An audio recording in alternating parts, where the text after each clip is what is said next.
Olá, sejam todos muito bem-vindos. Vamos lá, vamos dar sequência no bloco anterior, na aula anterior. Deu um pico de energia aqui, a minha câmera desligou tudo aqui. Então, vamos dar sequência. Estamos falando sobre autorização para deflagrar uma investigação criminal em desfavor de pessoas dotadas com foro por prerrogativa de função.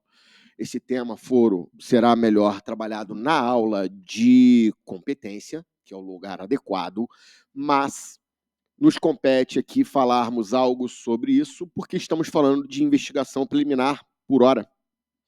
Lembrando que investigação preliminar seria apenas um bloco e meio ali, mas, como eu disse, eu não consigo beiraria a irresponsabilidade em um concurso para delegado de polícia com foco no Sebrasp, uma banca tão respeitada, a gente lecionasse apenas uma aula e o universo de conteúdo que eles podem cobrar. Então, nessa aula de hoje, nesse bloco, vamos falar muita coisa bacana, a gente vai ver aqui, tá bom? Então, sem maiores delongas, vamos lá. Como a gente sabe, algumas autoridades, por força constitucional, possuem foro por prerrogativa de função. Algumas autoridades possuem o seu juiz natural já num determinado tribunal. E aí o teu estudo de direito constitucional e de processo penal, nesse momento, devem estar de mãos dadas para que você possa ganhar esse tipo de questão. Aqui não tem jeito, aqui vai exigir que você conheça tanto o texto constitucional quanto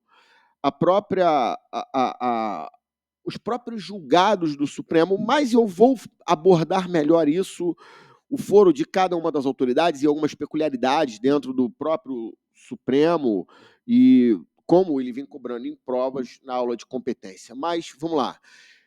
O Supremo Tribunal Federal decidiu que as suas autoridades, por força do regimento interno do Supremo, salvo melhor juízo no artigo 21, eles possuem foro dentro do próprio Supremo, ou seja, eles devem ser julgados pelos seus pares. E eles disseram que as autoridades que comportem foro por prerrogativa de função devem também possuir autorização do seu tribunal natural. O Supremo disse, olha, para iniciar investigações criminais em desfavor de autoridades perante o Supremo Tribunal, de acordo com o regimento, exige-se autorização judicial, controle judicial. E, mutatis mutandis, à luz do princípio do paralelismo, deve também ter fiel observância às autoridades que possuem foro no segundo grau de jurisdição. Então, vamos caminhar, sem maiores delongas, para vermos o julgado na ADI 7447. As investigações contra autoridades com prerrogativa de foro nesta Suprema Corte, ou seja, no próprio Supremo, submetem-se ao prévio controle judicial, o que inclui a autorização judicial para as investigações, nos termos do artigo 21, inciso 15 do Regimento Interno do Supremo. Como expressão da própria regulamentação constitucional do foro por prerrogativa de função, aplica-se a mesma exigência de prévia autorização judicial para a instauração de investigações penais originárias que envolvam autoridades com foro por prerrogativa de foro nos tribunais de segundo grau. Supremo ADI 7447. Volta aqui. O que ele está dizendo? Supervisão judicial é uma coisa, a autorização judicial é outra para deflagrar. E a desdobramento natural. O que ele falou? Olha, se as autoridades que são do Supremo Tribunal Federal, de acordo com o regimento, exige-se controle e autorização. Então, essas autoridades que possuem foro em segundo grau de jurisdição também devem exigir a autorização. Sendo assim, prefeitos, governadores, autoridades com foro nos tribunais, exige-se autorização. Então, ele pode trazer na questão do Sebrasp um indivíduo que é prefeito de determinado município, praticando crimes de peculato, desvio de verba pública, e pergunta se o senhor pode deflagrar a investigação de ofício por esponte próprio. Não, deve haver um controle dessa investigação, deve haver uma autorização judicial do TJ, uma vez que o juiz natural do prefeito em crimes estaduais é o TJ, né? E se for crime federal, TRF, e assim sucessivamente. Então, o Supremo entende que essas autoridades devem possuir autorização para terem investigações deflagradas em seu desfavor. Tudo bem? Beleza? Agora, volta comigo, curioso. Coloquei uma enquete lá no grupo, essa altura do campeonato eu já até dei a resposta.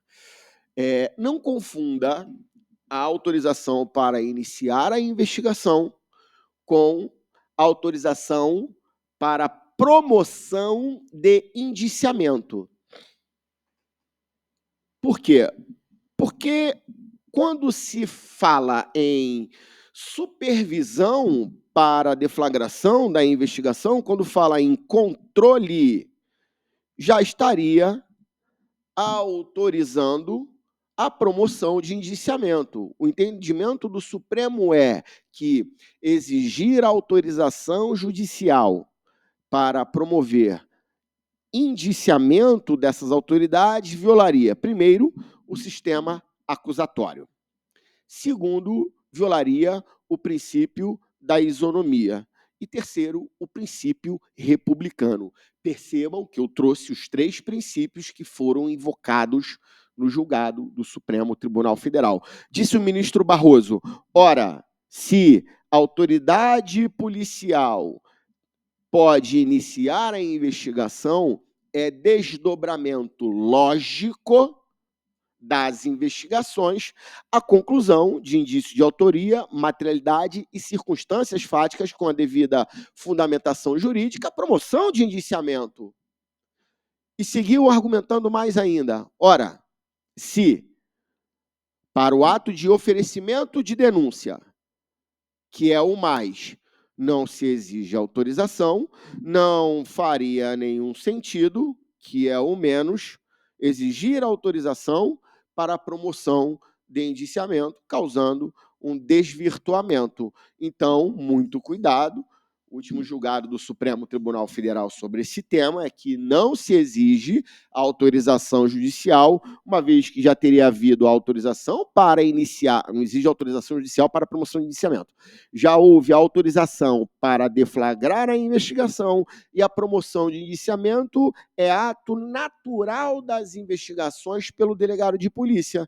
Então, não haveria nenhuma irregularidade, sob pena de violar, se exigir autorização judicial, a isonomia, violar o sistema acusatório e o direito, o princípio republicano. Tudo bem? Guardem isso.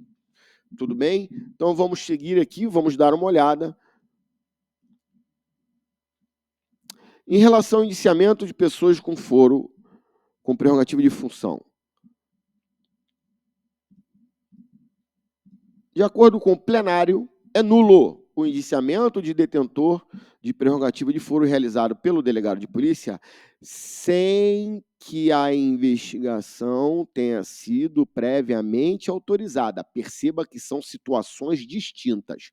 Aqui o delegado de polícia iniciou a investigação sem controle e sem autorização. E aí é natural que a promoção de indiciamento seja irregular. Diversa é a hipótese que o inquérito já foi instaurado com autorização e tramitou desde o início sob a supervisão de ministro dessa corte, tendo o indiciamento ocorrido somente no relatório do inquérito. Deixa eu botar para cá, deixa eu tirar aqui minha imagem. Nesse caso, o indiciamento é legítimo e independe de autorização judicial prévia. Em primeiro lugar, porque não existe risco algum à preservação da competência do Supremo, relacionada às autoridades com prerrogativa de foro, já que o inquérito foi autorizado e supervisionado pelo relator. Segundo lugar, porque o indiciamento é um ato privativo do delegado de polícia, inerente à sua atuação, vedada a interferência do Poder Judiciário sobre essa atribuição, sob pena de subversão do modelo acusatório, baseado na separação entre as funções. Em terceiro, porque conferir um privilégio de não poder ser indiciado apenas em determinadas autoridades sem razoável fundamento constitucional configuraria violação ao princípio da igualdade e o princípio republicano. Em suma, a autoridade policial tem o dever de, ao final da investigação, apresentar a conclusão e, quando for o caso, indicar a autoria, materialidade e as circunstâncias dos fatos que apurou, procedendo ao indiciamento, pedido de anulação indeferido. Perceba, ele trouxe argumentos sólidos, trouxe argumentos, princípios constitucionais, isonomia, republicano e o sistema acusatório. Tudo bem? Não confunda a autorização para iniciar uma investigação com a autorização para a promoção de indiciamento. Então, perceba, o indiciamento complexo, que é aquele indiciamento em que se exige a autorização do tribunal para ser realizado, ele é inconstitucional. Tudo bem? Beleza? Vamos caminhar, temos muita coisa para falarmos nessa aula. Pegando um gancho ainda sobre o indiciamento, que é um tema carro-chefe, o indiciamento é um ato, como a gente viu, privativo da autoridade policial, estampado no artigo 2º, parágrafo 6º da Lei 12.830. O indiciamento tem como requisito, anote, primeiro, os indícios de autoria, materialidade, circunstâncias fáticas, quem, quando, como, onde e porquê, e a devida fundamentação jurídica por parte da autoridade policial.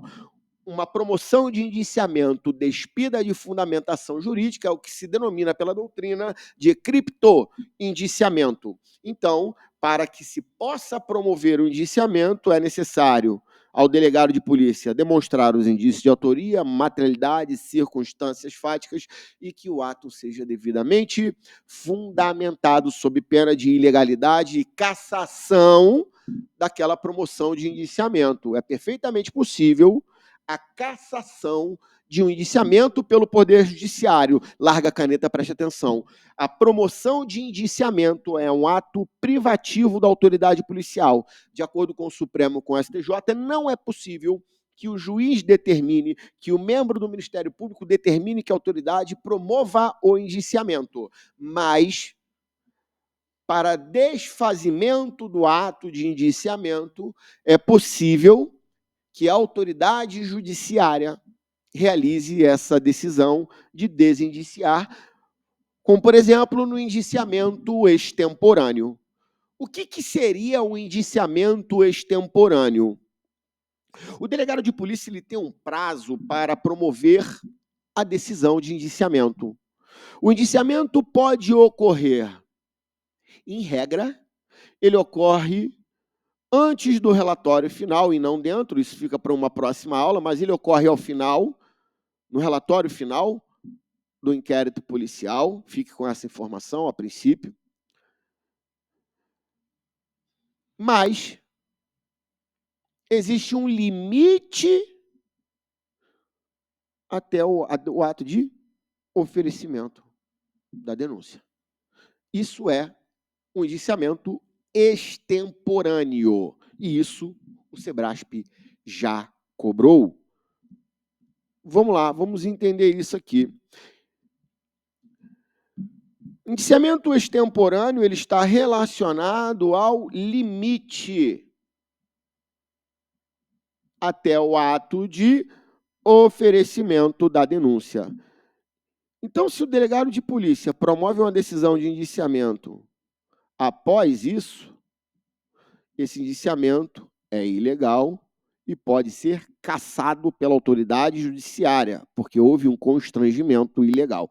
A 6ª turma do STJ decidiu que é ilegal o indiciamento após o oferecimento da denúncia. De acordo com o caso concreto, a autoridade judicial determinou o indiciamento formal do paciente após o oferecimento da denúncia, decisão que contraria frontalmente a orientação jurisprudencial consolidada na Corte, no sentido de que o indiciamento é medida própria do inquérito policial, por meio do qual a investigação converge à luz do quanto coligido para a figura de determinado investigado. Uma vez iniciada, ó, e uma vez ultimada a persecutio, uma vez concluída a persecutio criminis pré-processual, encerrou as atribuições do delegado, ele pode indiciar negativo. É mais evidente que a impertinência da providência intestilha. Então, olha como caiu essa questão no Sebrasp. Olha que maravilha. Olha que maravilha. Acerca do inquérito policial, dos direitos e garantias do investigado, assinale a opção correta. Conforme o entendimento pacificado do STJ, é admitido que a autoridade policial espelhe o aparelho celular do investigado sem a anuência deste ou ordem judicial e monitore conversas de aplicativo de mensagens a fim de obter prova. O enunciado está equivocado, porque a gente bem sabe que hoje um smartphone ele não funciona apenas como meio de comunicação. Dentro daquele equipamento celular, possui acesso à conta bancária, possui acesso a e-mails, possui acesso a mensagens instantâneas, ou seja, é um verdadeiro computador portátil no que diz respeito às informações, e o Supremo e o STJ exigem autorização para o manuseio e o acesso do equipamento celular. Muito cuidado. Item B. Ao fim do termo circunstanciado de ocorrência, vamos falar sobre o termo circunstanciado nessa aula. Quando houver provas suficientes do delito e provas razoáveis acerca da autoria, a autoridade policial tem o dever de indiciar o suspeito. Volta comigo. Não é cabível a promoção de indiciamento em infração de menor potencial ofensivo. Por quê? Porque o termo circunstanciado de ocorrência ele se presta para a infração de menor potencial ofensivo e traz a reboque os institutos despenalizadores, transação, composição dos danos civis, transação penal, suspensão condicional do processo e, como a gente pode ver, sequer pode haver processo. E seria extremamente prejudicial promover o indiciamento desse indivíduo por fatos que sequer teriam processos propriamente dito.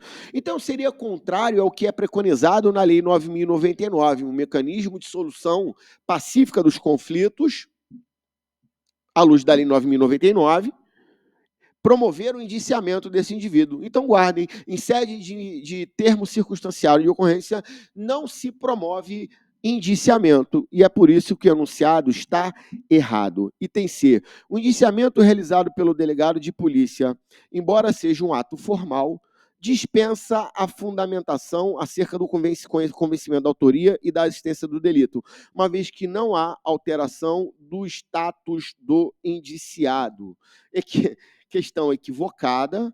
Primeiro, é sim um ato formal, dotado de características, requisitos que devem ser mostrados. E se é um ato que modifica o status, ele sai de uma condição de mero investigado para suposto autor, eu saio de um juízo de possibilidade e entro num juízo de probabilidade. Então, modifica sim o status desse indivíduo.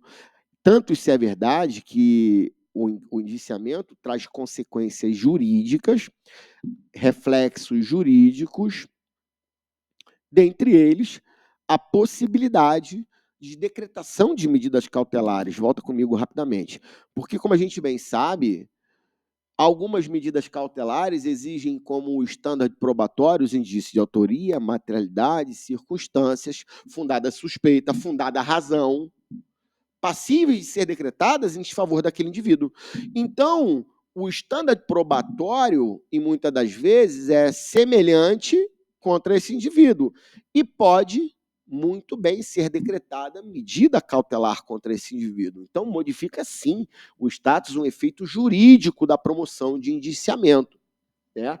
E outra razão é que todo ato administrativo exarado por uma autoridade administrativa, ele deve ser motivado, fundamentado, e, inclusive, requisito estampado dentro do artigo 2º, parágrafo 6º da Lei 12.830. Tudo bem? Beleza? Então, esse enunciado também ficou equivocado. O advogado do investigado poderá ter acesso ao procedimento investigatório policial já documentado. Ótimo. Para o exercício da defesa. Ótimo. Desde que tenha autorização judicial independente da natureza do delito. A gente já viu que não dispensa autorização judicial. Isso aqui vai de encontro ao que é preconizado a súmula vinculante de número 14, tema já explorado nas aulas anteriores, sem nenhuma dificuldade para a gente analisar essa questão. Então, sugestão, volta comigo aqui rapidinho. Não sei se vocês perceberam como eu fiz a leitura do enunciado. Para que você possa ser aprovado, não basta você ter conhecimento jurídico, não basta você ter estudado, assistido uma videoaula, não basta você ter treinado. Você precisa compreender como se realiza, como se faz uma questão. Leia e interprete por partes, assim como eu fiz, porque fica mais fácil de você conseguir compreender. E aí você vai fatiando os pontos e vai identificar os eventuais erros. O advogado poderá ter acesso ao procedimento investigatório policial. Certo? Tá certo, até aqui tá. Já documentado para o exercício do direito de defesa. Porra, beleza, tá corretinho. Desde que tenha autorização, desde que já quebrou a questão aqui, você já conseguiria matar. Essa dica, assim como em processo penal, faça em direito penal, principalmente quando ele trouxer uma questão, pessoal, envolvendo tipificação de conduta. Ele vai trazer um caso concreto e, conforme os fatos forem ocorrendo dentro da questão, os crimes forem se consumando, vai individualizando a conduta. Por exemplo, ele bota assim: Caio, munido de arma de fogo, efetuou disparos contra Tício. Tício evoluiu a óbito no local. Bota uma barra. Caio, homicídio.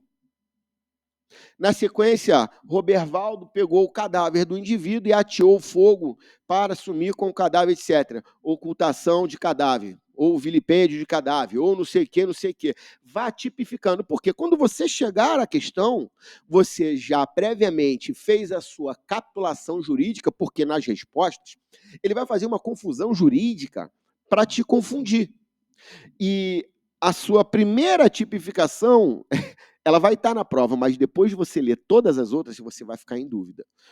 Então, sempre acreditem na sua intuição. Outro ponto, nunca troquem de gabarito. O nosso cérebro tem uma forte tendência de te apontar qual é a questão correta. Nunca troquem o gabarito. Vamos lá, turma. Muita coisa para a gente ver ainda. E o item D diz lá, o indiciamento pode ser realizado no auto de prisão em flagrante, é o que se denomina indiciamento coercitivo, está certo? Ou no relatório final, por isso que eu falei, fica essa informação.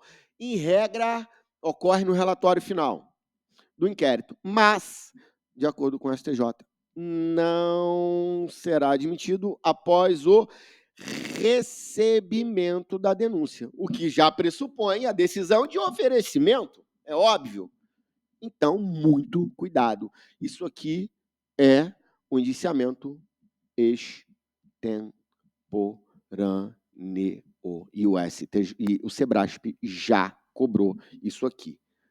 Lembro que na época eu também já tinha tratado desse assunto lá para a turma do Espírito Santo e tivemos a felicidade de acertar essa questão. Então, percebam como o SEBRASP se comporta, percebam que como o SEBRASP cobra e você precisa estar atento. Leia a questão fatiando, conversando com a prova, interpretem a prova, entendam a prova. Ficou com dúvida? Leia novamente. E um outro ponto. olha que eu vou falar, larga a caneta. O enunciado da questão vincula o gabarito. Vou repetir. O enunciado vincula o gabarito. Quando você for ler a questão, eu vou botar de novo aqui. O que vai comandar a sua questão é isso aqui. Por quê? O enunciado vincula o gabarito. Acerca do inquérito policial dos direitos e garantias do investigado, assinale a opção correta. Sempre preste atenção no que ele está pedindo. Eu era rei de não interpretar a questão correta, de não entender o enunciado e respondia errado. Correta, incorreta. Se ele pede a incorreta, todas, assinale a alternativa incorreta. Todas estão certas, exceto uma. A tua interpretação é contrária. Assinale a alternativa correta. Todas estão erradas, exceto uma. Então, cuidado. Isso pode causar uma certa confusão.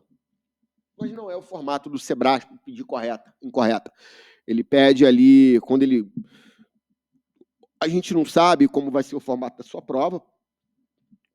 Ou é múltipla escolha, como a gente viu aqui no Espírito Santo, ou é certo ou errado, como é o formato Sebrasp, delegado PF, e como é a maioria das vezes, né? O formato certo e errado eu acho mais suave, porque é uma prova mais leve, porque não tem 5 assertivas dentro de uma mesma questão.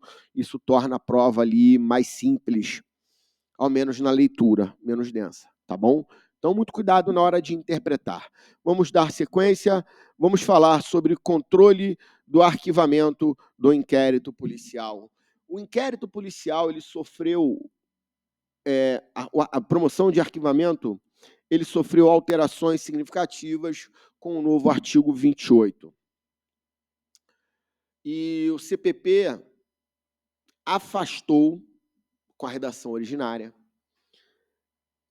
a decisão do juiz quando da promoção de arquivamento, porque o artigo 28 sempre foi severamente criticado pela doutrina, porque, o próprio promotor de justiça, o titular da ação penal, já entendeu que a hipótese de arquivamento do inquérito não poderia o juiz discordar e remeter os autos aplicando o princípio da devolução, aplicando o artigo 28, encaminhando para o PSJ, para que ele ofereça denúncia, ou designe outro promotor, ou ele, de fato, promova a decisão de arquivamento. Porque isso violaria o sistema acusatório. O titular da ação penal já disse que tem que arquivar. Não pode o juiz querer que ofereça essa denúncia. E aí afastou o controle judicial da autoridade judiciária, naturalmente, para a promoção de arquivamento. Devendo ser comunicada a vítima, devendo ser comunicada a autoridade policial, devendo ser comunicada a defesa, para que haja esse controle, encaminhando as peças ali para o órgão superior para que faça esse controle. Não pode, larga a caneta, presta atenção, não pode o MP, o promotor natural da causa, embora ele tenha a opinião de promover o arquivamento, ele não pode simplesmente dar uma canetada, arquive-se. Ele exara esse parecer e encaminha para o órgão superior para que haja esse controle. Mas o Supremo Tribunal Federal, analisando as ADIs relacionadas ao juiz das garantias, decidiu que, vamos interpretar o artigo 28. À luz do princípio do paralelismo das formas, se compete ao juiz das garantias realizar o controle de legalidade das investigações, e dentre as competências do juiz das garantias é ter o controle de investigação criminal deflagrada, também deve ter o controle de procedimentos arquivados. E somente em casos de ilegalidade ou teratologia, ele vai se imiscuir quando da promoção de arquivamento. Então, O titular da ação, o Ministério Público, é titular da ação e não dono do processo. E aí o Supremo Tribunal Federal exarou esse entendimento que vocês precisam levar para a prova. A nova sistemática do arquivamento do inquérito, de maneira louvável, criou um mecanismo de controle e transparência da investigação pelas vítimas de delito em ação penal pública. Com efeito, a partir da redação dada ao artigo 28, pela Lei 13.964, passa a ser obrigatória a comunicação da decisão de arquivamento à vítima. Em caso de comunicação de crimes vagos, são crimes que não têm uma vítima previamente determinada, por exemplo, crime de tráfico de drogas, será feita aos procuradores e representantes legais dos órgãos lesados, bem como ao investigado e à autoridade policial, antes do encaminhamento dos autos para fins de homologação para instância de revisão ministerial. Por outro lado, ao excluir qualquer possibilidade de controle judicial sobre o ato de arquivamento da investigação, a nova redação violou o princípio da inafastabilidade da jurisdição. Anota o fundamento para essa decisão: violação do princípio da inafastabilidade da jurisdição. Há uma manifesta incoerência interna da lei, porquanto o artigo 3º-B determinou que expressamente que o juízo competente seja informado da instauração de qualquer investigação criminal. Como consectário lógico, se a instauração do inquérito deve ser cientificada ao juízo competente, também o arquivamento dos autos precisa lhe ser comunicado. Deixa eu voltar aqui, que é mais rápido do que eu apagar.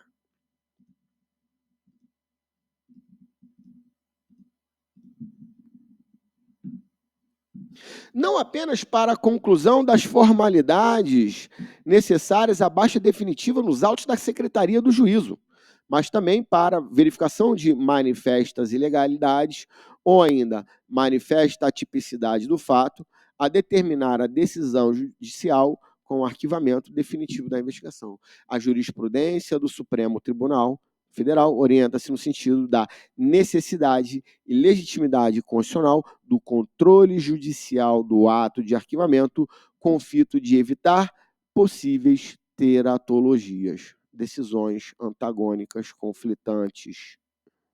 Então, guardem essa informação, guardem que violou a inafastabilidade. Ainda não acabou, ainda não acabou. Isso aqui é ponto alto desse tema. Por favor, não me subestimem.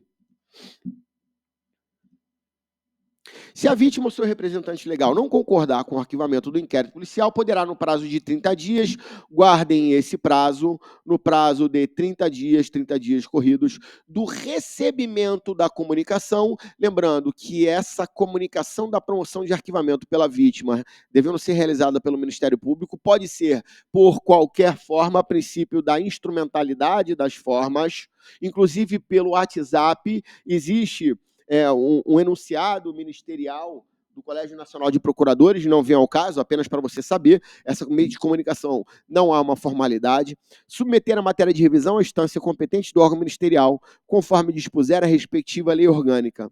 Deve ser interpretado de modo a integrar a autoridade judiciária competente entre as habilitadas a submeter a matéria de revisão do arquivamento. Ou seja, tem ilegalidade, tem teratologia, o juiz pode remeter. Não tem ilegalidade, não tem teratologia, basta que o juiz se mantenha inerte, que vai, de fato, ocorrer a promoção de arquivamento. Por todo exposto, conferiu-se a interpretação conforme a Constituição do artigo 28, para apresentar que, ao se manifestar pelo arquivamento do inquérito policial ou de qualquer elementos informativos da mesma natureza, o órgão do Ministério Público submeterá sua manifestação ao juízo competente e comunicará a vítima ao investigado e autoridade policial, podendo encaminhar os autos para o procurador-geral ou para a instância de revisão ministerial, quando houver para fins de homologação da lei. Ao mesmo tempo, assentou-se a interpretação conforme do artigo 28, parágrafo 1º, assentar que, além da vítima ou do seu representante legal, a autoridade judicial competente também poderá submeter a matéria de revisão à instância competente do órgão ministerial, caso verifique patente ilegalidade ou teratologia no ato de arquivamento. Supremo ADI 6298, julgado em agosto de 2023. Volta comigo. Esse recurso manejado pela vítima é um recurso administrativo inominado. Leia-se, um pedido de reconsideração. Não se exige a presença de advogado, não se exige capacidade postulatória para o manejo desse recurso. Segunda observação, a autoridade policial não possui legitimidade nem para manejar o recurso, nem na lei, nem de acordo com o julgado do Supremo Tribunal Federal. Então, guarde essa informação, que esse tema é um tema potencial para vir na sua prova. Promoção de arquivamento. Arquivamento implícito. O arquivamento implícito seria a possibilidade... Paciência comigo, eu sei o que eu estou falando. O arquivamento implícito seria a possibilidade, em uma pluralidade de investigação, a autoridade policial promover o indiciamento de 3 indivíduos e o Ministério Público oferecer denúncia contra 2 indivíduos. E contra esse terceiro estaria havendo um arquivamento implícito subjetivo, relacionado aos sujeitos. Ou então pode, a autoridade policial investigando um indivíduo por 2 fatos. O Ministério Público oferece denúncia em desfavor contra esse indivíduo, mas de apenas um único fato. Em relação ao segundo fato, teria havido arquivamento implícito objetivo. Então, o arquivamento implícito ele pode ser em relação aos sujeitos e ele pode ser em relação aos fatos. Ou seja, seria uma ausência de manifestação por parte do Ministério Público quando o oferecimento da denúncia, deixando um fato ou deixando um sujeito de fora dessa denúncia. Pergunto, os tribunais superiores encampam a tese do arquivamento implícito? Definitivamente não. Nem o Supremo, tampouco o STJ encampam o arquivamento implícito, seja ele objetivo, seja ele subjetivo. O STJ, ao julgar a ação penal 989, através da Corte Especial, perceba que eu estou trazendo Corte Especial, ação penal 989. Relatoria da ministra Nancy fixou que pelo princípio da obrigatoriedade da ação penal, o oferecimento da denúncia em desfavor de alguns investigados no inquérito não gera arquivamento implícito para os não denunciados, em relação aos quais as provas sejam insuficientes no momento. No caso analisado pelo colegiado, teve origem em denúncia oferecida pelo Ministério Público, no MPF, contra 18 denunciados por crimes diversos, especialmente contra a administração pública, envolvendo entre os acusados o então governador do Rio de Janeiro, desembargadores do Tribunal Regional do Trabalho da Primeira Região, juízes do trabalho e advogados. O parquê, como dominus litis, pode aditar a denúncia. Aditamento é somatória da denúncia, inserir novos fatos ou inserir novos investigados até a sentença final para a inclusão de novos réus, ou ainda oferecer nova denúncia a qualquer tempo, afirmou a relatora. Vamos entender isso. Então, digamos que no curso dessa investigação de 18 réus, a autoridade policial conseguiu levar elementos concretos, sólidos e objetivos de indício de autoria, materialidade e circunstância contra 15 réus e ofereceu denúncia contra esses 15.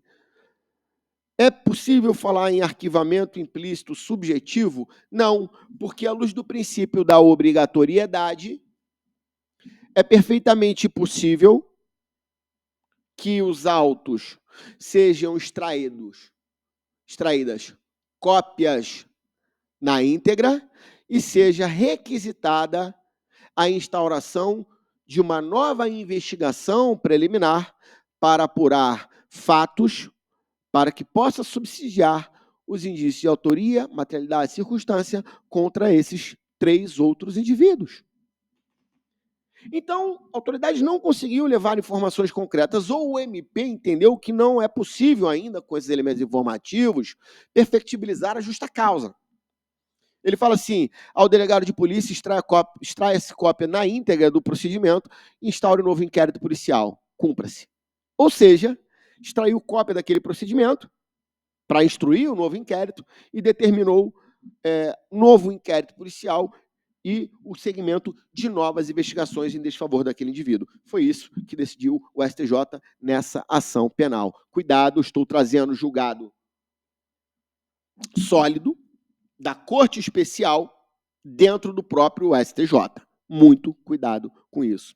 Um potencial assunto para o SEBRASP. Não se admite arquivamento implícito objetivo em relação a fatos e não se admite arquivamento implícito subjetivo em relação aos sujeitos. Tudo bem? Vamos caminhar, não acabamos. E aí vamos entrar no tema termo circunstanciado de ocorrência. É um tema que também é cobrado dentro do SEBRASP.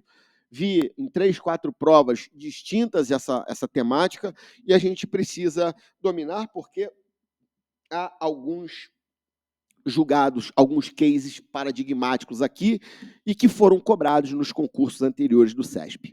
Vamos lá, pessoal. Termo circunstanciado de ocorrência é um instrumento onde a autoridade policial ou outras autoridades, perceba que eu estou trazendo aqui conceitos focados no SEBRASP.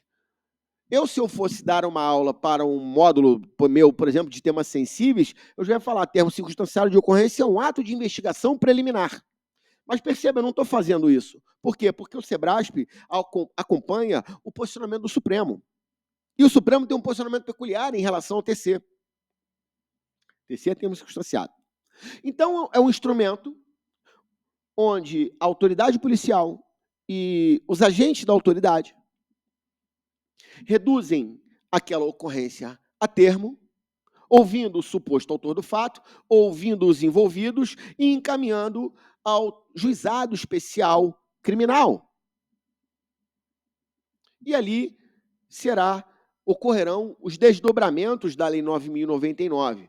O termo circunstanciado de ocorrência ele tem previsão no artigo 61 da Lei 9.099 e ele é lavrado infrações de menor potencial ofensivo, crimes e contravenções que não suplantem 2 anos. Mas aqui um cuidado, você deve analisar o concurso de crime, porque se forem 2 infrações penais praticadas nesse contexto em concurso material, aplique-se a regra do cúmulo material. Aplicando a regra do cúmulo material do concurso de crimes, as penas são somadas. E se suplantar a Lei 9.099, naturalmente, sai da competência do juizado especial criminal, devendo ser instaurado inquérito ou até mesmo lavrado um auto de prisão em flagrante. Então, muito cuidado. A questão pode trazer que Tício conduzindo um veículo automotor. Melhor, Tício praticou ali um crime de desacato e, na sequência, um crime de lesão corporal leve em desfavor do policial militar, numa abordagem. Encaminhando para a delegacia, o delegado de polícia lavrou o termo circunstancial de ocorrência. Certo ou errado? Errado. Na aplicação da regra do concurso material, suplantaria os 2 anos e afastaria a competência do juizado, devendo ser lavrado o auto de prisão em flagrante em desfavor desse indivíduo. Então, muito cuidado. Primeira observação, as infrações de menor potencial ofensivo. Segunda observação, deve ser observado o concurso material de crimes. Deve ser observado que também não se prende em flagrante ninguém que é abordado por infração de menor potencial ofensivo, exceto se esse indivíduo não assumir o termo de comparecimento em juízo, porque ao final da lavratura do termo, ele deve assumir o compromisso de comparecer em juízo. Uma interpretação contrária ao senso. Não assinando o termo de compromisso, deve ser lavrado o auto de prisão em flagrante. Muito cuidado com o usuário de drogas, do artigo 28 da Lei de Drogas. O artigo 28 da Lei de Drogas, de acordo com o Supremo, o termo circunstanciado de ocorrência deve ser lavrado pelo juiz. Peraí, Thiago, mas você esqueceu da tese do usuário presumido? Não, não esqueci. Presume-se aquele indivíduo que possui droga em determinada quantidade, 45, 47, alguma coisa, e eu acho que 5 ou 6 plantas fêmeas, não me recordo ao certo, me perdoem. Maconha, presume-se que esse indivíduo é usuário de drogas.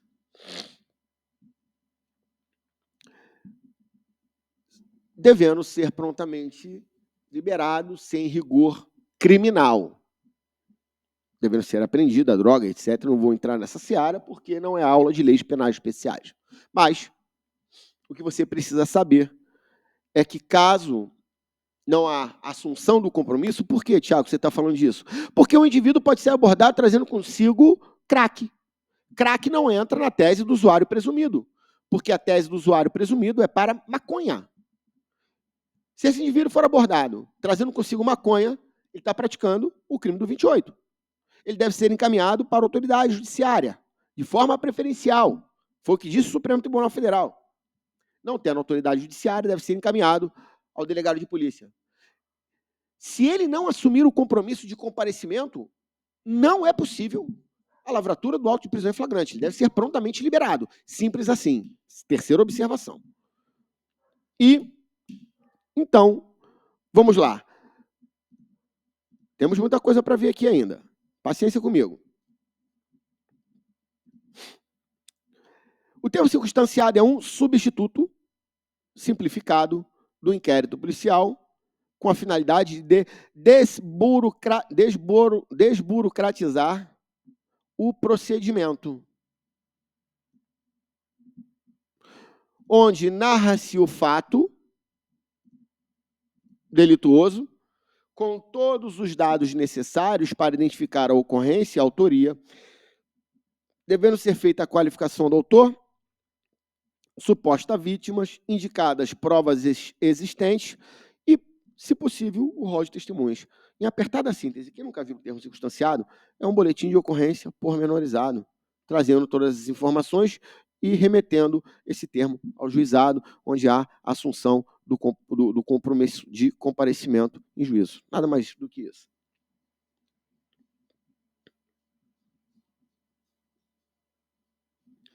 Volta comigo, larga a caneta. No entanto, se for um fato complexo, ou que demande, ou que tenha uma pluralidade de envolvidos, ou demande de uma perícia complexa, ainda que seja caso, ainda que seja hipótese de lavratura do termo, pode ser convertido em inquérito policial sem prejuízo dos institutos despenalizadores e sem a possibilidade da promoção de arquivamento. Ou seja, digamos que vários indivíduos praticaram o desacato isoladamente no mesmo circunstância fática, ou que exige uma perícia um pouco mais complexa.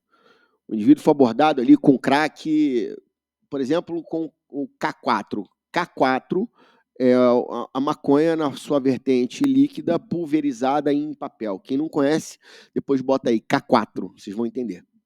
Eu, quando trabalhei no DENARC, eu conheci. Você pulveriza a droga em um papel em branco, você acha que é uma folha, uma carta que a mulher está levando para o presidiário, na verdade, essa carta está borrifada com K4.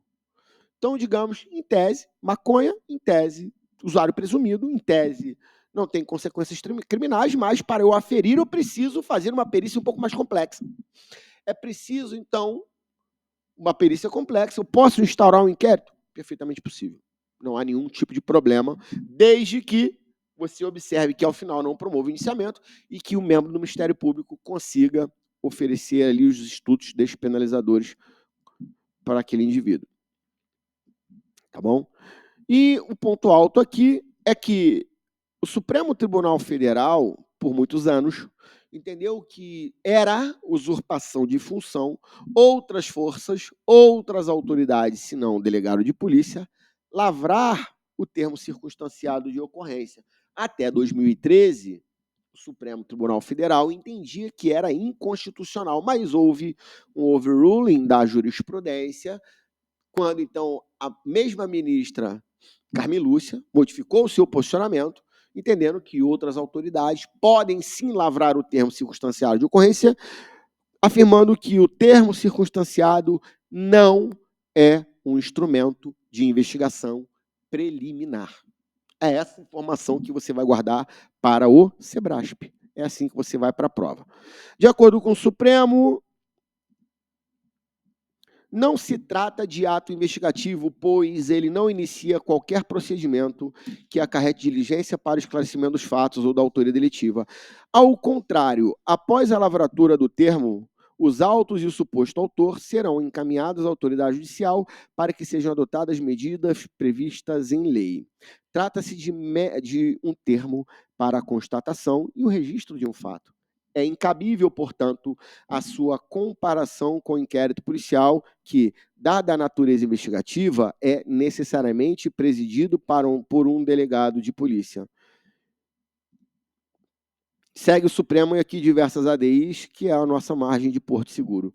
É constitucional, por ausência de usurpação de funções da Polícia Judiciária, a prerrogativa conferida à PRF de lavrar o termo circunstanciado de ocorrência, o qual, diversamente do inquérito policial, não constitui ato de natureza investigativa, dada a sua finalidade de apenas constatar um fato e registrá-lo com detalhes. Plenário ADI 6245 e 6244. O termo circunstanciado de ocorrência não possui natureza investigativa, podendo ser lavrado por integrante da Polícia Judiciária ou Polícia Administrativa, leia-se Polícia Militar. Supremo Plenário ADI 6245 e 6244. Ainda não acabou.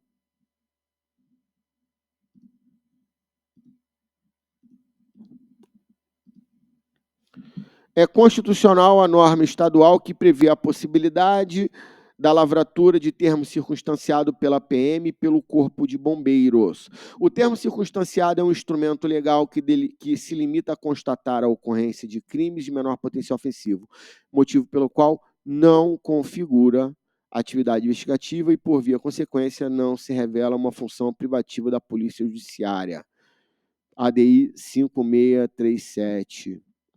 Isso aqui, essa parte aqui, já caiu no SEBRASP algumas vezes. Isso aqui já caiu. E volta comigo. Já vou adiantar a nova celeuma que teremos em relação a esse fato. Como assim, Thiago? O Supremo e o STJ entenderam que as guardas municipais... É isso mesmo que você está pensando. Que as guardas municipais são órgãos de segurança pública, estampada no 144, parágrafo 8º. Entendeu que a Guarda Municipal pertence ao Sistema Único de Segurança Pública. Daqui a pouco teremos a celeuma se Guarda Municipal vai poder realizar lavratura de termo circunstanciado de ocorrência.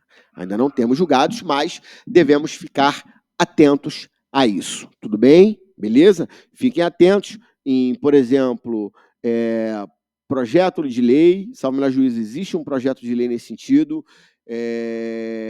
um eventual julgado, se eu souber de algo nesse sentido, a gente vai levar. Vamos falar do tema suspeição da autoridade policial e assim a gente conclui o tema investigação preliminar. Vamos caminhar.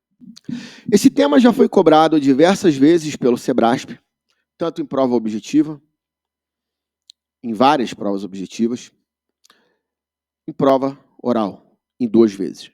Delegado Rondônia e delegado Pernambuco, agora no último concurso, falando sobre a suspeição da autoridade policial.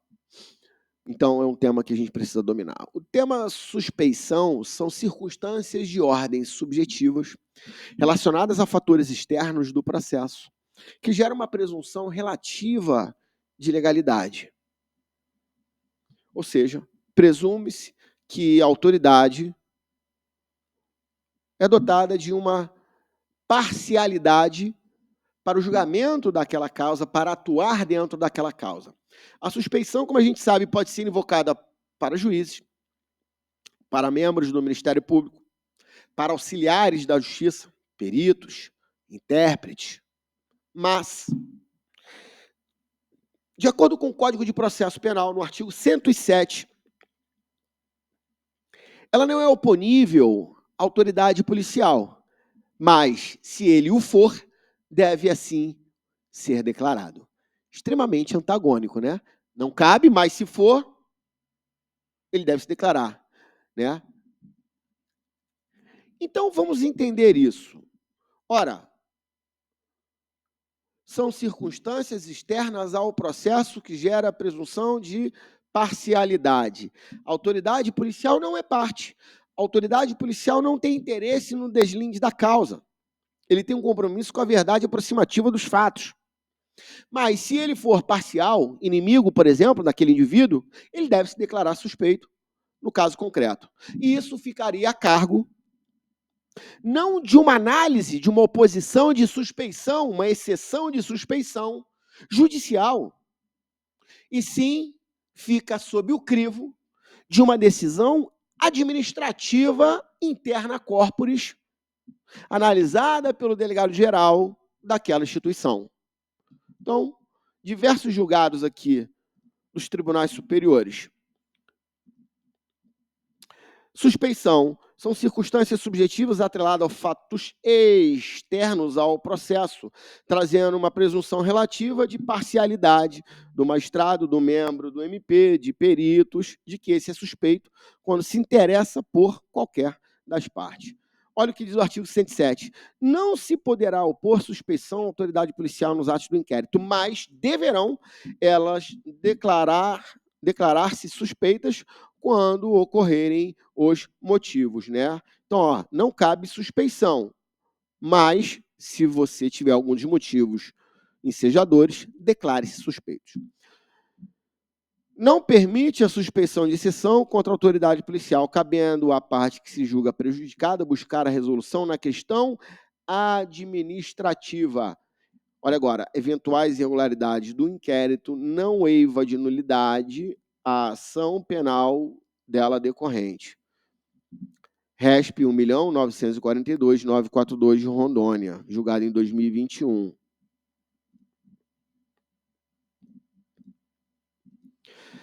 Essa suspeição, uma vez declarada, exige que o delegado de polícia se afaste de qualquer ato ou condução relacionada ao caso investigado, sendo imediatamente substituída para que possa assegurar a sua imparcialidade.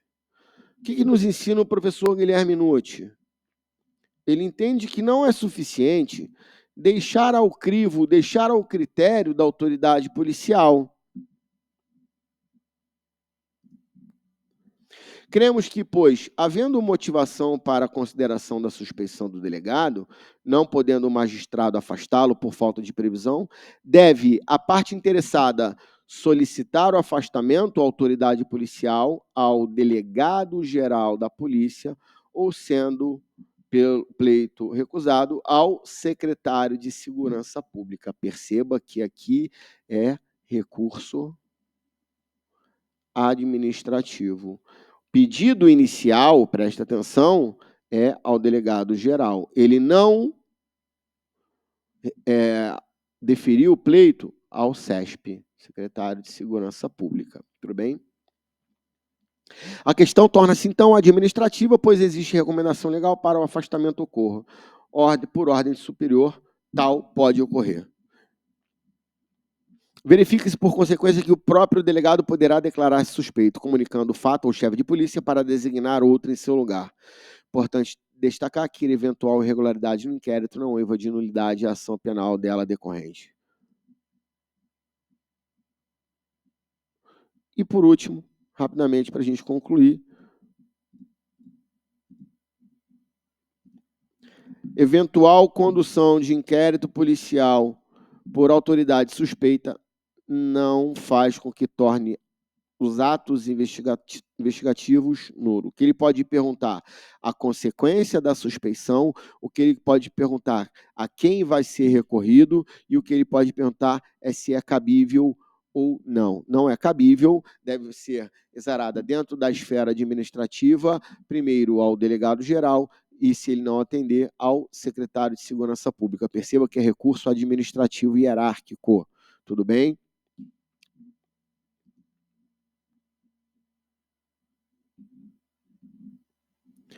Aí o que está em vermelho. O artigo 107 não permite a oposição de exceção de suspeição contra a autoridade policial, cabendo à parte prejudicada buscar a resolução na questão na esfera administrativa.